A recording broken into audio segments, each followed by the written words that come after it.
Hi అండి అందరికీ. మనం ఒక విషయం గురించి మాట్లాడుకుందాము. అది ఒకరిదని ఏం కాదు, పలానా వాళ్ళదని ఏం కాదు, అందరి గురించి మాట్లాడుకుందాం అనమాట. ఎవరైనా సరే ఒక ఒక అంటే ఇప్పుడు నేనే ఉన్నాను అనుకో, నాకు నిన్ను నేను కాలు కింద పెట్టకుండా చూసుకుంటాను, నిన్నెంతో అపురూపంగా చూసుకుంటాను అంటే అట్లా ఉంటారు కదా, ప్రేమగా చూసుకునే వాళ్ళు ఉంటారు కదా. అంటే నాకు ఎలా చెప్పాలో తెలియట్లేదు అనమాట. ఫస్ట్ అలా చూసుకొని కొన్ని రోజులు గడిచిపోయిన తర్వాత అప్పుడు వాళ్ళు మనల్ని చేదరించుకోవడం, ఊరికే తిట్టడం, చిరాకు పడ్డం, మనం ఫోన్ చేయలేదని తిట్టి, తర్వాత మనం ఫోన్ చేస్తే తిడతారు చూడు, తిట్టే పరిస్థితులలోకి వెళ్తారు కదా.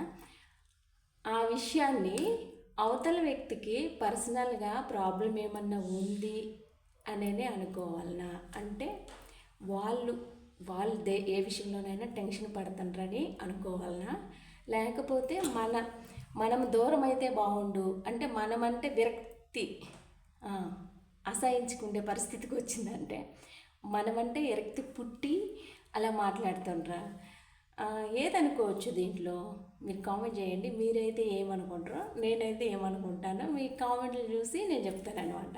మీరైతే ఏం చెప్తారో చెప్పండి, ఓకేనా? సీరియస్ కాదు, సరదాగా అంతే, ఓకేనా? బాయ్.